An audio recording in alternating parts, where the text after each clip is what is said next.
Hello. So let's have a look. Game week 29. What are we doing? Quick review of 2028.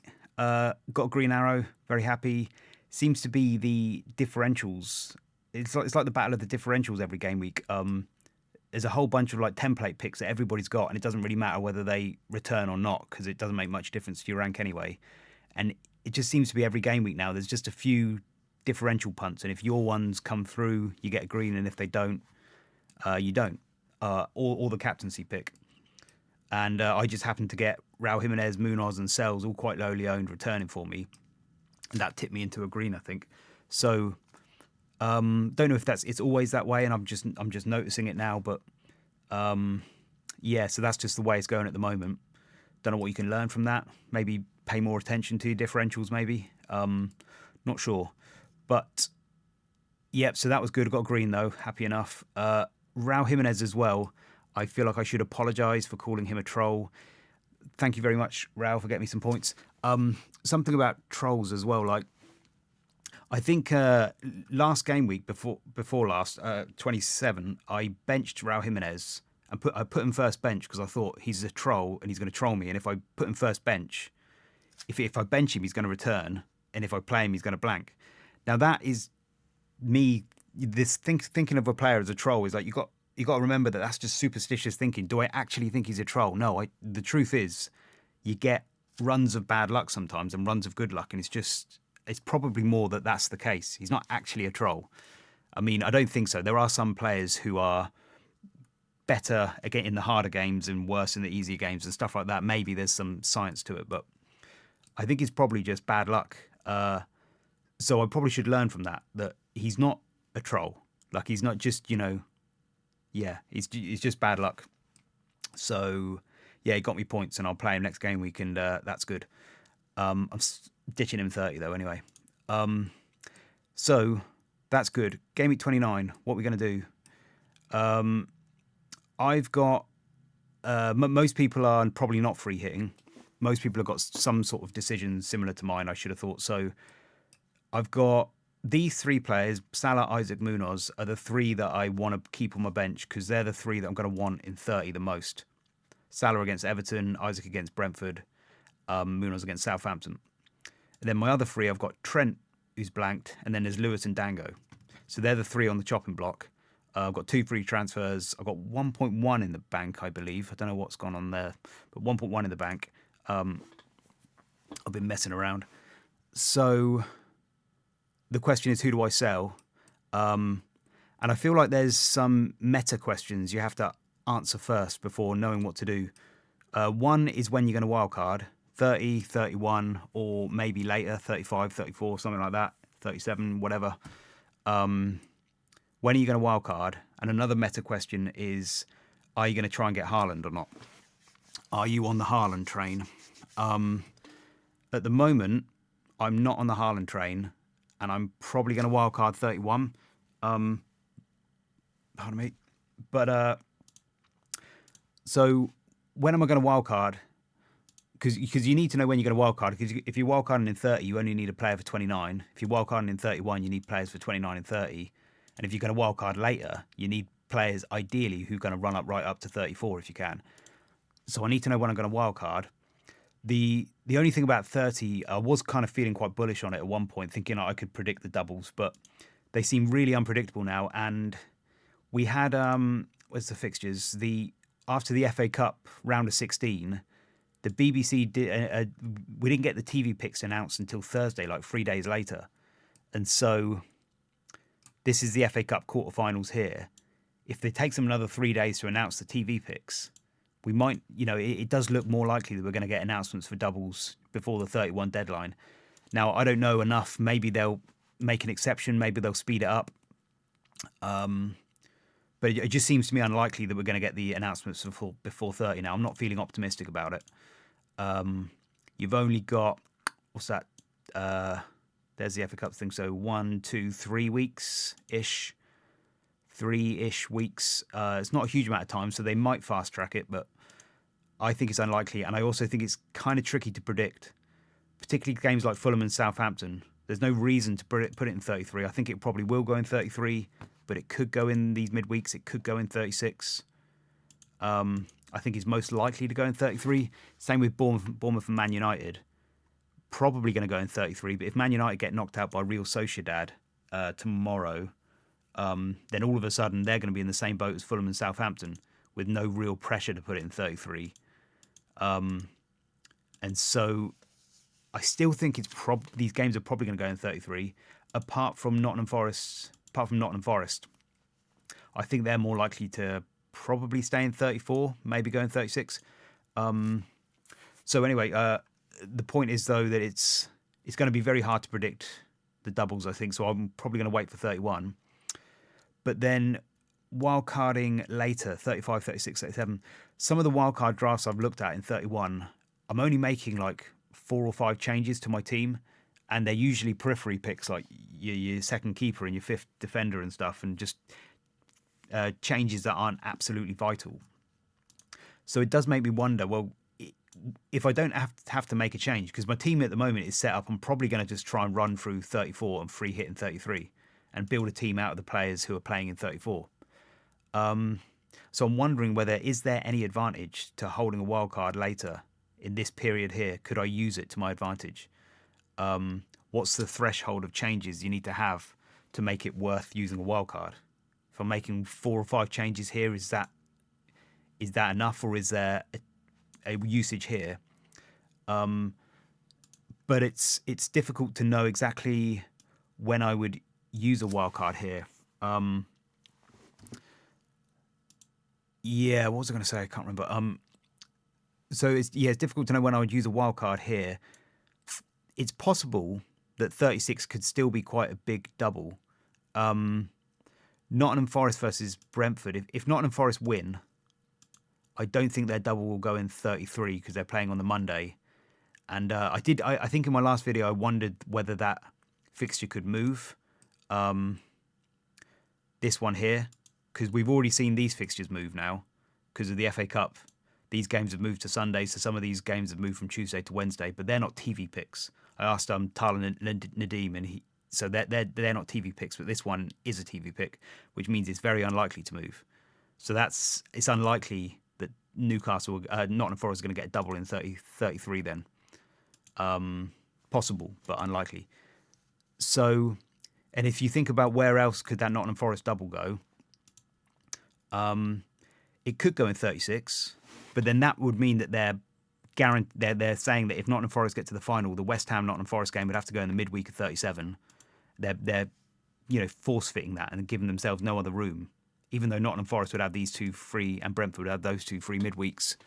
And given their proactivity earlier in the season with the Liverpool Villa game and the Newcastle Crystal Palace game, it strikes me that they would probably be proactive with the Nottingham Forest Brentford game still. Still feels like there was some reason why they didn't want to put, force fit 2 fixtures into those 2 blanks there. So if that's the case, I actually think with Nottingham Forest, the most likely place for their double, if they win, will just go in 34. Because if there's a choice out of 34 and 35, would it make more sense to go in 34? I would have thought so, to keep the fixtures in line, keep them all in sequence. And so, when you... I was asking this question last game week of like, who do you want to build a team out of? The players who are blanking in 34, the players who are playing. I think you could probably stick Nottingham Forest and Brentford. They're more likely to have a game in 34, I think. Because if they lose to Brighton, they'll have a game. But even if they win, I think the chance of their double staying in 34 is relatively high. Not certain, but just I think they've got a good chance that the game will stay in 34. So... maybe. So anyway, so that's even more players, and I like Nottingham Forest and Brentford players. I like Chris Wood. I've got Sells. Might be thinking about bringing in Milenkovic. Some people bringing in Neco Williams. I like Mbomo. I like Wissa. Might be thinking about bringing Flecken in at some point if I do a bench boost. So so this is just another reason to lean that way. You got Bournemouth, Arsenal, Crystal Palace players. These are teams that I also like. I don't massively love the Man City, Aston Villa players, apart from Rodgers maybe. They're all a bit expensive, too rotation prone. Same with Brighton. But I do like Bournemouth, Palace, Arsenal, some Arsenal players. So we'll have to see. But if Bournemouth lose, then it makes it even better. And if Palace lose, makes it even better. So we'll see what happens with those results. But so the point I was trying to make, though, is am I definitely on wildcard 31 or could I use a wildcard here? And it's possible that this could be a big double, though. Because with like Nottingham Forest versus Brentford, I think it will go in 34. But I guess the other possibility is 36. Like, if they don't want to clash with Europe, maybe they would put it in 36, given that we're close enough to the end of the season that they don't need to leave a slot free just in case now. And I just imagine if 36 was actually a big double and you had like three doubles in there or something, 6 teams doubling. Would you want a wildcard 35, bench boost 36? I've been looking at bench boost 36 as well because Nottingham Forest play Leicester. Brentford, I think it is. Brentford play Ipswich. And they're nice teams to have on your bench. Flecken and Sells, maybe. You got Bombos and Woods. Vandenbergs, maybe. Wissers, quite cheap. And you got the cheap defenders and stuff. They're nice kind of bench boost players. And if that ended up being a big double, could that be worth it? To wildcard there, bench boost here. But then you'd have to get through 37. And a lot of these teams are probably blank again. So I don't know if it's worth wildcarding, dead ending into 36 or something, then wildcarding 37. And a lot of people say they don't want to use their wildcard too late. It's not worth it. But I've never really cared about that. Like, I always feel like the power of a wildcard at the end of the season is just how you use it in conjunction with your chips and your other things. And it's just a matter of, it's more a matter of strategy rather than getting usage out of it. Because at the start of the season, there's a changing template, and then you get the new template and you get power from it because it rolls along for a long time. But then at the end of the season, it's more about the strategy of it, I think. So I don't know. So at the moment, I don't know. I haven't decided. I think I'm probably still going to wildcard 31, but I would like to leave the door open, and I'm still kind of poking around, seeing if there's a possibility that I could wildcard later on. Yeah. So that's a very long-winded way of answering that question, though. So yeah, when to wildcard? Don't know, but yeah. But one of the things I'm thinking of is like bringing in defenders. I am more attracted to players like Aït-Nouri because he's got good fixtures now, and I can carry him right up to 34. And the same with Nottingham Forest players, because I think there's a fair chance that even if they win, they'll still have a fixture in 34, possibly. So, yeah, things like that. Then the other question is Haaland. Do I want to go for Haaland? And I don't think I do. It's getting a little bit nervy seeing everybody else go for him and seeing his EO go up. And I feel like I've been on a weird journey this season because at the start of the season, I don't think I cared about EO at all. And then as the season's gone on, and I've actually been quite fortunate with my rank, and I had a good rank, I've started thinking about EO much more. And so seeing Haaland's EO go up makes me a little bit nervous. And I kind of feel like I want to try and get back to that place at the start of the season I was at, where I didn't care about EO. I just cared about who do I think is going to get me the most points, you know. And the thing about Haaland, let's have a look at this. Let's look at 30 to 38. Let's just see who are the best players from now to the end of the season. We've got Haaland's up there. He's third best. You've got Salah, Isaac, then Haaland, according to my model. Let's take that for what you want. But his value is low, 0.45. I always look at this value metric, and anything over 0.6 is kind of good. Once you get below 0.6, I start thinking it's not very good. 0.45 is really bad. It's not very good at all, which basically just makes me think you're probably better off spreading the funds, which is the same idea I had at the start of the season. Somewhere you're going to pay for that. Like, you put all this money in Haaland, you're going to get lots of points out of him. He's a good player, but you're going to lose out somewhere else in the team. It's just my hunch, I'd imagine. So that's the thing. Now, Palmer, right now is quite low down as well, and he's on 0.48. He's very low. So, you know, there is this kind of, could you sell Palmer, Trent? And Trent's somebody who, I mean, he's still looking good at the moment, but he might have an injury. He might have an eye on Real Madrid. They might win the league and they might go on the beach. So, you know, Palmer and Trent are potential chopping block players. If I was going to get Haaland, I'd probably have to sell Palmer, Trent, and somebody else. I don't know how other people are managing it, but I think I'd have to probably downgrade one other person as well. And whenever I start putting him in my team, it's like, it's just so tight. And you keep having to make these really dodgy decisions of like, and making all these kind of like, I don't like having my budget tight. I've never liked it. Maybe that's a fault of the way I play, but I like being able to choose, having that options to choose some decent players in every position. And he just kind of hogs the budget so much, Haaland. And I'm not sure it's worth it. He's not playing absolutely amazing. He is good. You know, these numbers are like 0.8-ish XGI numbers, and his delta's 0, so he's performing still okay. But he's not absolutely smashing it in. So Haaland, I still feel like I'm probably not going to go for him. And one thing about Palmer though, 0.48 value, he's right down here. But interestingly, if I set it to just his XGI numbers, because he's underperforming massively at the moment. Yeah, he's underperforming. And set it again, he suddenly comes out right at the top here. He's really high up. Now, so does Salah. You've got Ismail Assar there at the top.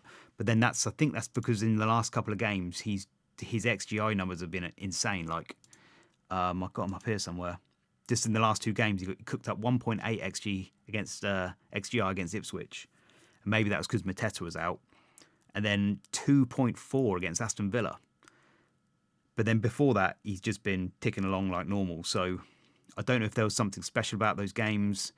Maybe he was just had a good game, but I wouldn't take that to the bank too much.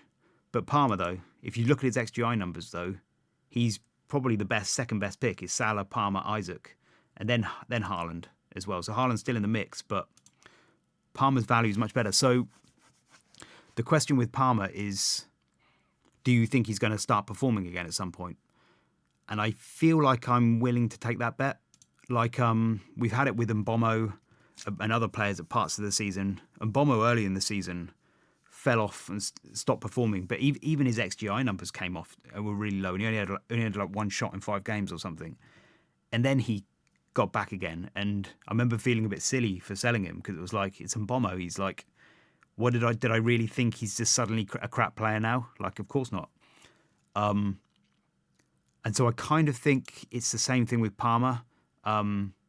It feels like his XGI numbers are still great, and it just feels like he just needs to get a goal or 2 and he'll be back in it again. So I think I'm more willing to stick with Palmer, especially as I don't know, it just doesn't mean I have to break my team apart too much. So yeah, I think that's what I'm doing with Haaland. Then I like making these videos because they actually help me. I'm figuring this out as I'm talking. I'm like, yeah, that's making me feel more sure now that I'm not going with Haaland. That is my logic. Yeah. So I think I'm going to stick with Palmer. I may sell Trent.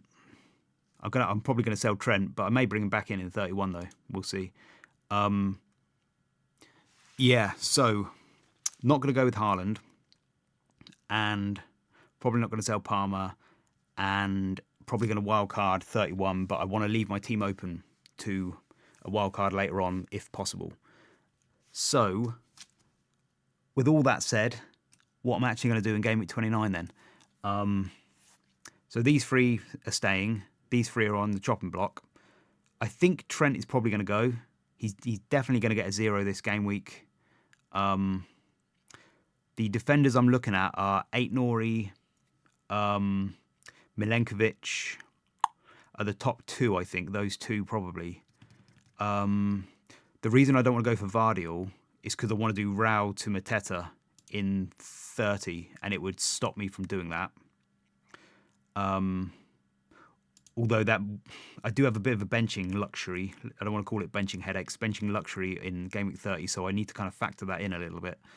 But I don't think I want to go for Vardiel.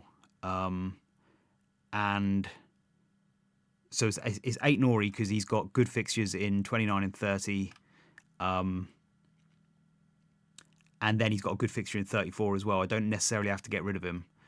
And the other thing about 8 Nori is that Wolves' defence recently has been better. 1.15 XGA in the last 6. Seems to be possibly showing signs of improvement. Pretty good defensive numbers. And I do wonder whether, with Cunha out, 8 Nori might get more attacking licence. That's just like wishful thinking, not based on any kind of tactical knowledge or anything. I just wonder whether he would get more attacking licence with Cunha out. So, but their defensive numbers look better. So I think I like 8 Nori. And just while I'm on this screen as well, Leicester's defensive numbers have been getting better. Brighton's are pretty good, 1.18, not too bad. Little, showing signs of improvement as well. And Leicester's have got a bit better. So that's another argument against Haaland.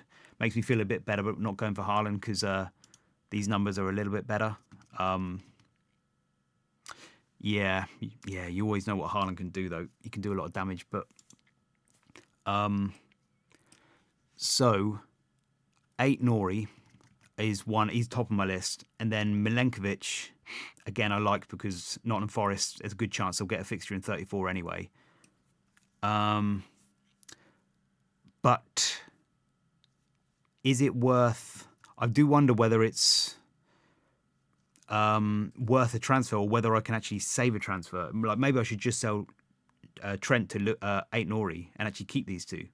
Is there a chance that Lewis will play? Is it worth a transfer when there might be better usages of transfers later on in the season, especially if we have another kind of double blank switch around that we need to try and navigate? Pardon me, sorry. I might need loads of transfers for that. And what...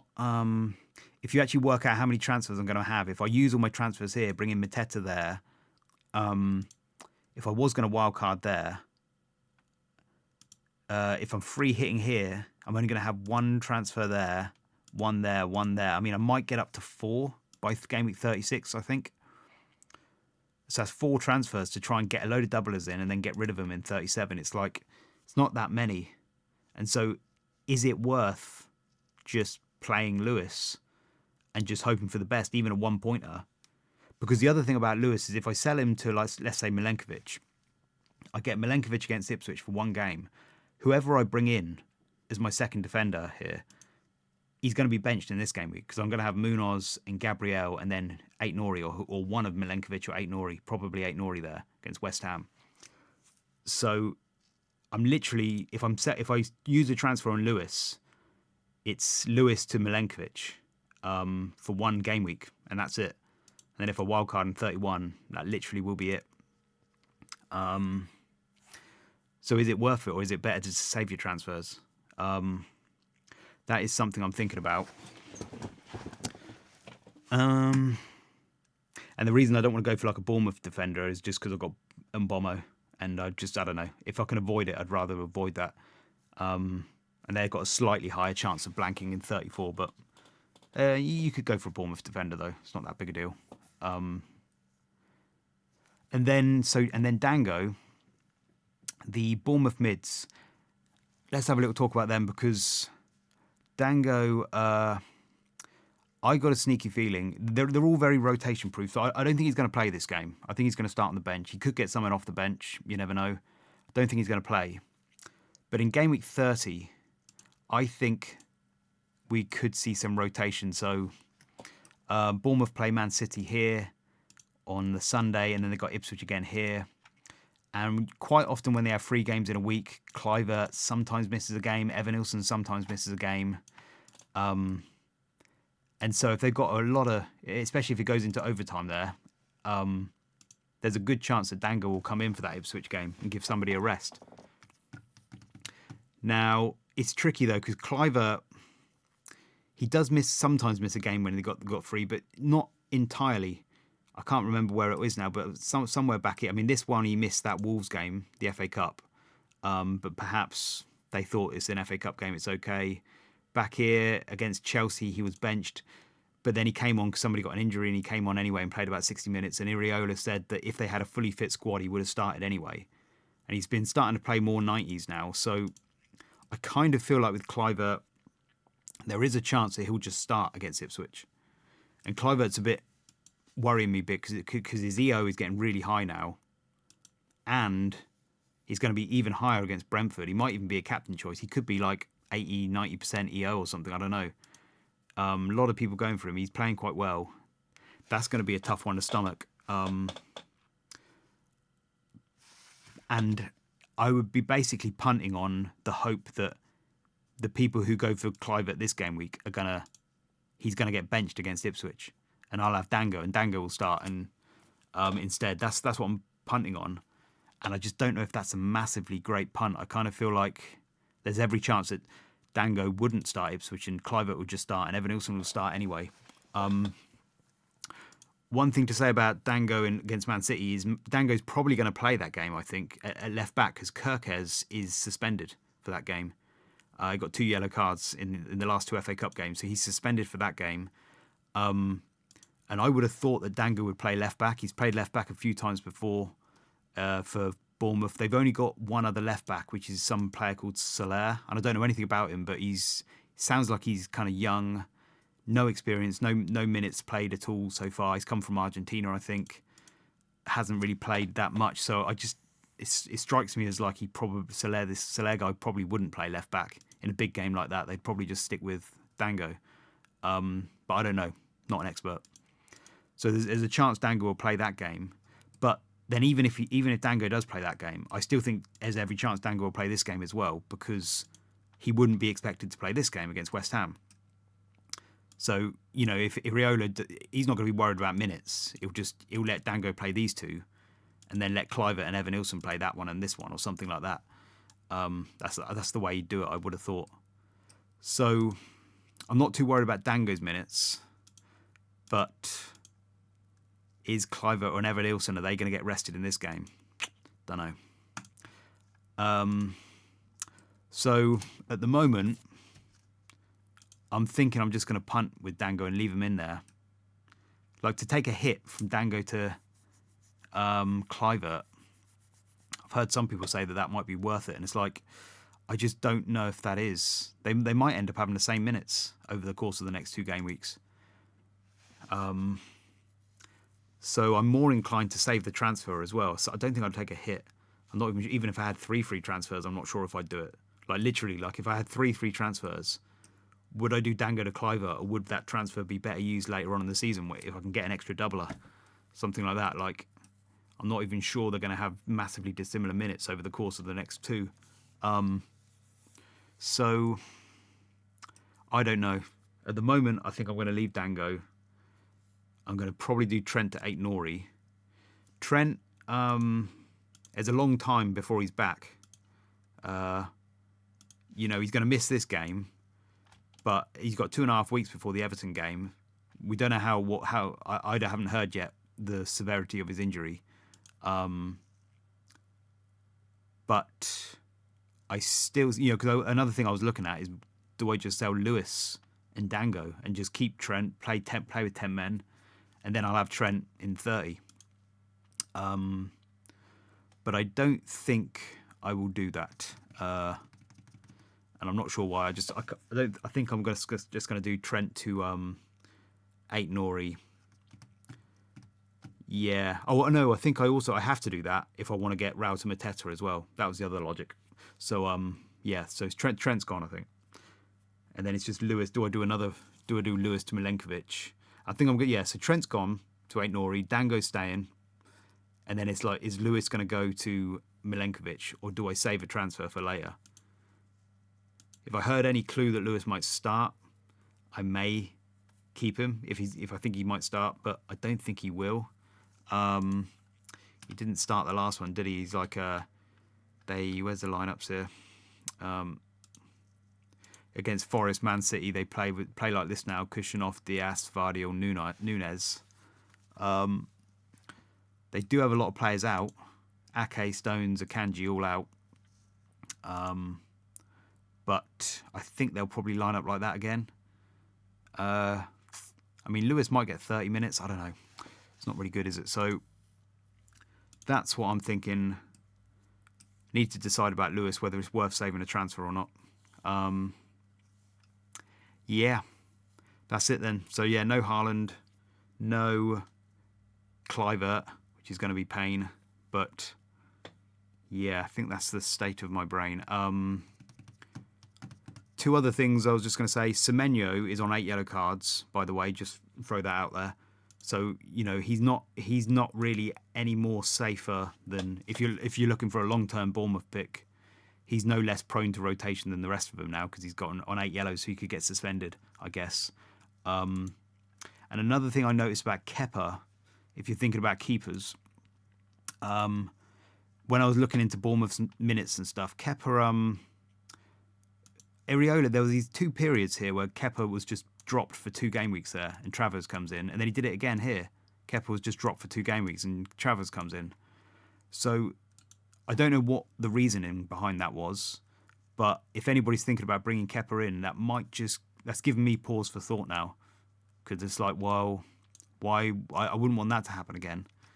And Iriola seemed almost like around about here, game week 9, it almost seemed like he just wanted to mix things up and just try some new formations out. And it almost felt like he was just giving Travers some game time, just to let him have some game time. Maybe just likes to let everybody have a go. You know, I don't know. He looked like he mixed things up a bit. A lot of the nailed players started getting benched, and he started playing Kluivert here or something. And so there is a kind of rotation risk with Bournemouth, I think, especially with Kepa, unless there's a reason for it. So that was just something I noticed as well.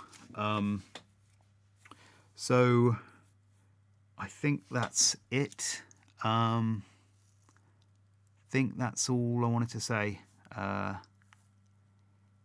Yep. Okay, I'll leave it there. Okay, thanks for listening. See you later.